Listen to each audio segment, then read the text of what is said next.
Namaste everyone. Today we will learn about coordinate conjunction. So before we move on to the topic, let us learn what a clause is. A clause is a group of words which contains a subject, predicate or a verb. We will look at one example. Today is Thursday and the test is on Friday. In this sentence, today is Thursday is a clause because it has a subject and a predicate. So in the clause today is Thursday, today is the subject, is Thursday is the predicate. The test is on Friday is also a clause because it has both subject and predicate. Here the test is the subject, is on Friday is the predicate. So the test is on Friday is a clause, today is Thursday is also a clause. So a clause is a group of words which has a subject, predicate or even a verb. Now clause is divided into two, independent clause and dependent clause. An independent clause means that that clause has a meaning of its own. It can stand alone. An independent clause can be considered as a sentence. Today is Thursday is an independent clause because it has a meaning of its own. It can stand alone. It also can be considered as a sentence in itself. But a dependent clause, it has an unfinished meaning. For example,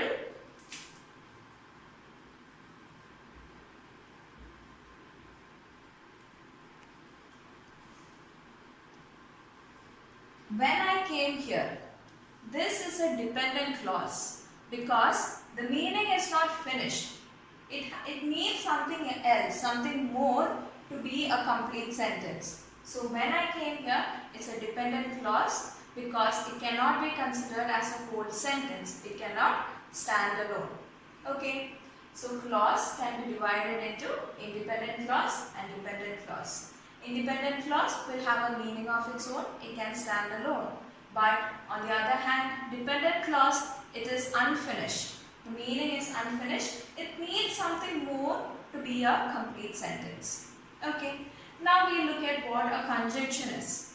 A conjunction is a word that connects two nouns, two clauses or two sentences. Okay. Now that we know what a clause, independent clause and dependent clauses, we'll move on to our topic, coordinate conjunction. A coordinate conjunction is a word that connects two independent clauses. Okay. A coordinate conjunction gives equal importance to both the independent clauses that it's connecting. Okay, now there is a very easy way to keep in mind all the coordinate conjunction. Just remember the word fanboys.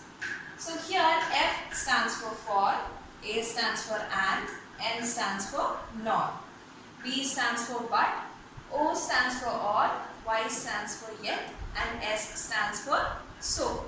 So these are coordinate conjunction. So just remember fanboys to keep all the coordinate conjunctions in mind. Now we look at one example. I wanted to go shopping, he refused. So these two sentences are independent clauses. I wanted to go shopping, he refused. Okay, now we will connect these two independent clauses using a coordinate conjunction. I wanted to go shopping, but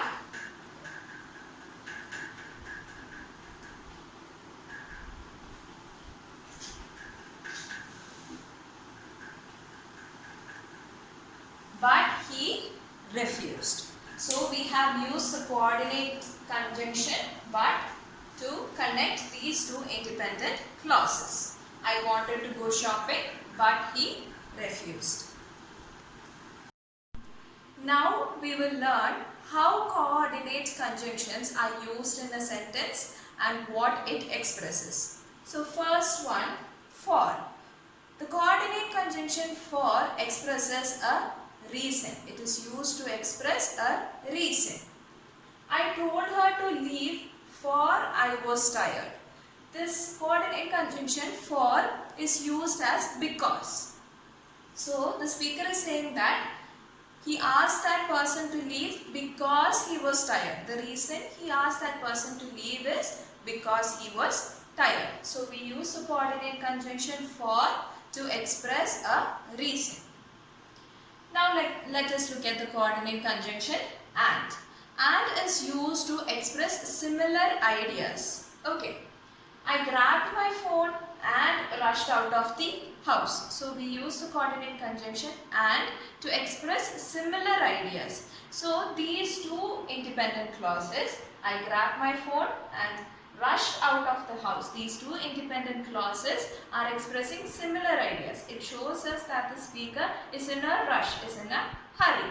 So we use the coordinate conjunction and to express similar ideas.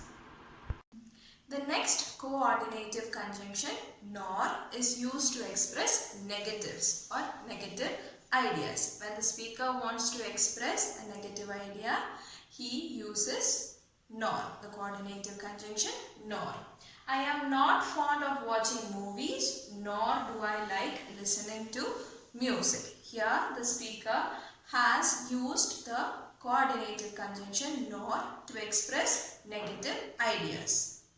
Next coordinative conjunction but is used to express contrasting ideas. Two very different ideas. We use the coordinative conjunction but.